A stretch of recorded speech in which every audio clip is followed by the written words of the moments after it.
Greetings, members. I trust you're all well. Hello to everyone. If you're new on this channel, make sure to hit the subscribe button and set the notification bell. Every Sunday, late Sunday, we have an analysis of the best setups for the upcoming week. So that's what we always do. And we start off by checking the events for the week on Forex Factory. So on my reception is a bit bad, but it's coming in. It showed up everything. So it's Sunday today, 21st. So tomorrow is Monday. We don't trade, but there's some trade balance information on the NZD. Tuesday there's Euro Consumer Confidence. I'm not trading it. Wednesday we have AUD Flash Manufacturing PMI. I'm not trading it. Wednesday the 24th there's French Flash Manufacturing PMI. I might trade the manufacturing PMI, but it's not quite a big event. But yeah, if it's a red color there, like you see, it's a red, orange, and yellow. And red one is a strong, high impact event, and the orange one is a moderate event, and the yellow one is a light event. So I'm also interested on Wednesday on CAD. You see this red marks there, that red signs. 3:45 p.m. CAD interest rate decision, Bank of Canada monetary policy statement or policy report, right? And then on Thursday we have also an interesting event, unemployment claims or GDP at 2:30. Unemployment claims and GDP news releases on Thursday the 25th July at 2:30. I'll be trading that, and that's it. Copy CE, I'm not trading it. So guys, there's like 2-3 events that are high impact. They will be moving the markets this coming week. Let's jump onto the charts. Now, looking on the dollar index, right? Dollar index, the aka DXY on the daily time frame, right? So I'm seeing that we have actually, let me zoom out this. We've actually been on an uptrend. This inner trend, you can see it, right? The inner trend. Price eventually broke out of this supply zone, demand zone. Price broke out of this strong demand zone, right? I on the previous week I analyzed that we might get a push to the upside, but it failed, and eventually we got a breaking this low at 104 to down. Currently price low is $103.665 region. We eventually got a bit of bias coming in, pushing the market to the upside. So what I'm looking at, because you've already broken out the strong demand zone, I think it opened window to drop to further at $102.754 region, but we will not just get a drop there like that. So now we're experiencing a pullback and liquidity, right? Liquidation. So currently price is back at the demand zone. Maybe buyers are coming in, and maybe the market is changing and might push to the upside. But however, currently as this market is on a downtrend and it's been dropping since the 25th of June, right? Over a month now, nearly a month. So I'm looking for an impulse, a move to the upside to test the previous breakout here on this trend and the supply zone.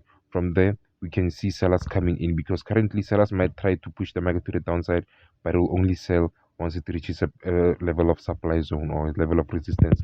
So from there, we'll start to see the market drop, pull back, and I believe that in the long term, we might start to take our buys here for the long term, right? So we don't trade the DXY, we just look at it to trade the opposite pairs. So if the dollar index is positive, USD JPY is positive, USD CAD is positive. If the dollar index is negative, USD JPY is negative, EURUSD is bullish, GBPUSD is bullish, gold is bullish. So let's jump on to the next pairs. Let's check USD JPY. Right.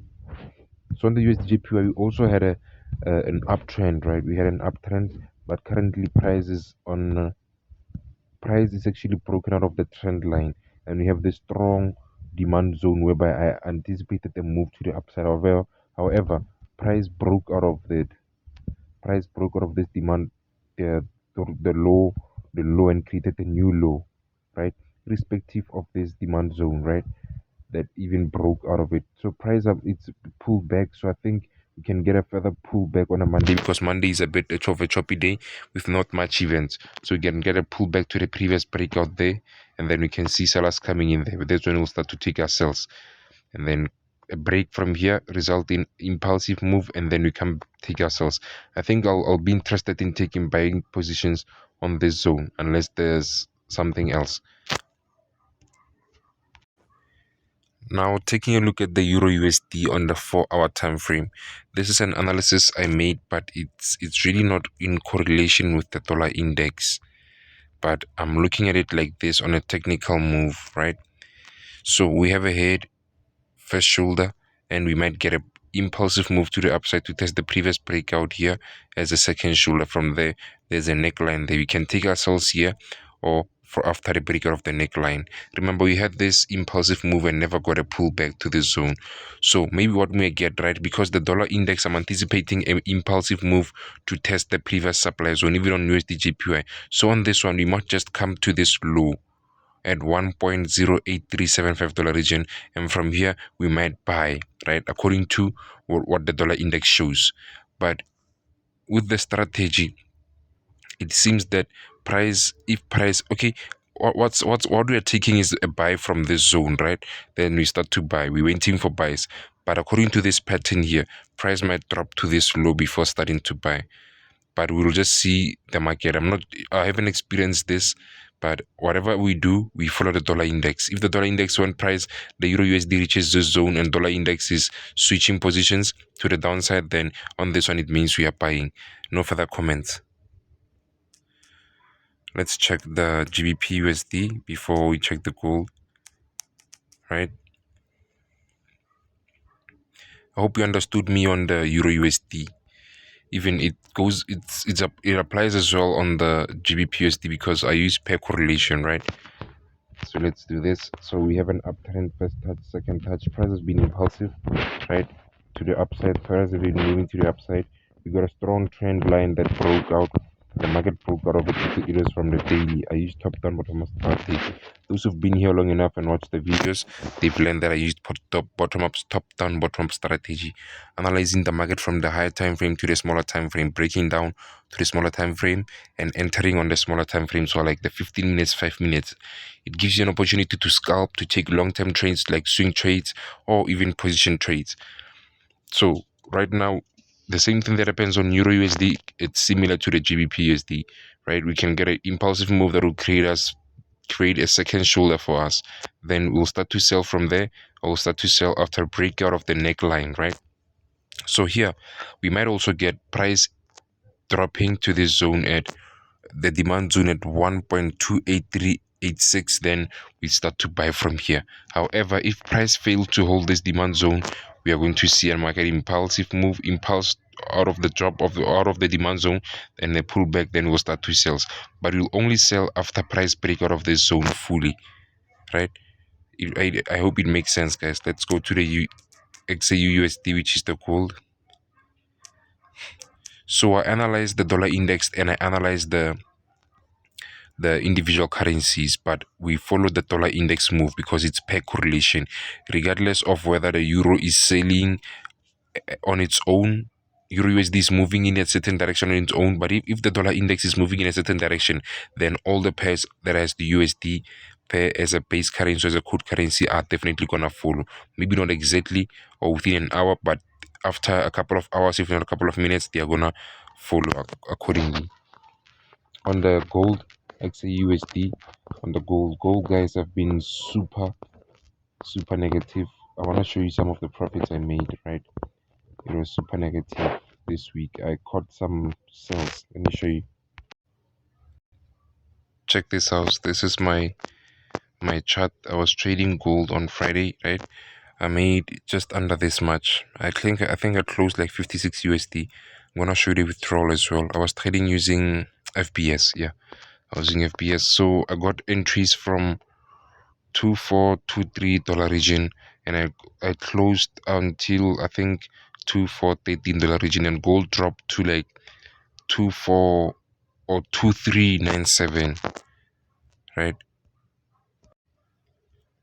So that's how much I managed to close.